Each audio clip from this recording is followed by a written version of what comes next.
Hello student, তোমরা যারা ক্যালকাটা ইউনিভার্সিটির আন্ডারে থার্ড সেমিস্টারের ছাত্রছাত্রী আছো এবং তোমাদের এইসি বাংলা অর্থাৎ কম্পালসারি বাংলা সাবজেক্টটা আছে, তোমাদের জন্য আজকের ক্লাসটা খুবই গুরুত্বপূর্ণ। আজকের ক্লাসে তোমাদের একটি মক টেস্টের প্রশ্নপত্র নিয়ে আলোচনা করব। এটা তোমাদের 3 নম্বর সেট। এর আগে আমি 2টো সেট আলোচনা করেছি এবং তোমাদের সিলেবাসের মধ্যে থেকে মোস্ট ইম্পর্টেন্ট বাছাই করা প্রশ্ন যেগুলো পরীক্ষায় আসতে পারে সেগুলো নিয়েই এই মক টেস্টের প্রশ্নপত্র তৈরি। আর এই মক টেস্টের প্রশ্নপত্রটা তোমরা দেখে নাও এবং তোমাদের এই প্রত্যেকটা প্রশ্নের উত্তর কিন্তু শেষে বলে দেওয়া হবে এবং তোমরা একটু মিলিয়ে দেখে নেবে যে তোমরা কত নম্বরের অ্যান্সার করতে পারছো এবং তোমরা যদি পারো কমেন্ট করে অবশ্যই জানাবে যে তোমরা কত নম্বরের উত্তর দিতে পারলে। এবারে তোমরা প্রশ্নগুলো দেখে নাও। দেখো, প্রথম প্রশ্ন হচ্ছে আমাদের দেশ, এখানে অপশান আছে তোমরা দেখে নাও। তারপরে প্রশ্ন আছে আমাদের দেশের প্রধান উপাদান। নেক্সট প্রশ্ন 3 নম্বরের বিবেকানন্দের প্রবন্ধটির নাম। আর এই ধরনের প্রশ্ন কিন্তু তোমরা পরীক্ষায় অবশ্যই কমন পাবে, অর্থাৎ তোমাদের যে কটা প্রবন্ধ আছে তার রাইটারের নাম অর্থাৎ লেখকের নাম কিন্তু অবশ্যই মনে রাখতে হবে। পরের প্রশ্ন হচ্ছে সংস্কৃতের চাল। নেক্সট, নারীদের শয়নকক্ষে কি প্রবেশ করে না।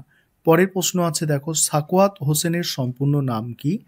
পরের প্রশ্ন হচ্ছে রাজশেখর বসুর প্রবন্ধের নাম। নেক্সট আছে দেখো জোনাকির দেহে পাওয়া যায়। নেক্সট, রবীন্দ্রনাথের জন্ম কত সালে। পরের প্রশ্ন রবীন্দ্রনাথের মৃত্যু কত সালে। এবার দেখো পরিভাষা, এখানে অ্যাবেন্স আছে পরিভাষা, তার এটা বলতে হবে তোমাদের বাংলাটা কি হবে। আর্টিকেল আছে, বেসিক পে আছে 13 দাগের প্রশ্ন। তারপরে দেখো বেলস লেটার আছে, তার যেটা পরিভাষা হয় সেটা তোমাদের বলতে হবে। পরে প্রশ্ন আছে দেখো কাস্ট আছে, তারপরে হচ্ছে কোরাস আছে। নেক্সট আছে দেখো কার্ড মোশন, কম্পন্টোলার আছে, অ্যাবস্ট্রাক্ট আছে। নেক্সট আছে দেখো, তারপরে দেখো এবারে আরও কিছু প্রশ্ন এখানে আছে। 21 দাগের প্রশ্ন স্বদেশী সমাজ প্রবন্ধটির উৎস। নেক্সট আছে দেখো ভোজবাজি শব্দটির অর্থ। খুব ইম্পর্টেন্ট প্রশ্ন, এটা ভালো করে তোমরা অবশ্যই এটা করবে, ভোজবাজি শব্দের অর্থ। নেক্সট, এখানে আমাদের চাই শূন্যস্থান পূরণ করতে হবে, ড্যাশ চাই, ঠিক আছে, শূন্যস্থান পূরণ করতে হবে। পরের প্রশ্ন আছে 24 দাগের ড্যাশ পাতিতেই হইবে।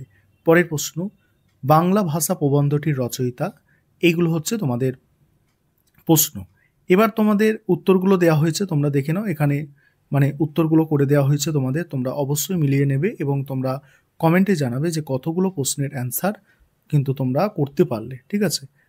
আর এরপরে আবার পরবর্তী মক টেস্ট আমি আপলোড করব।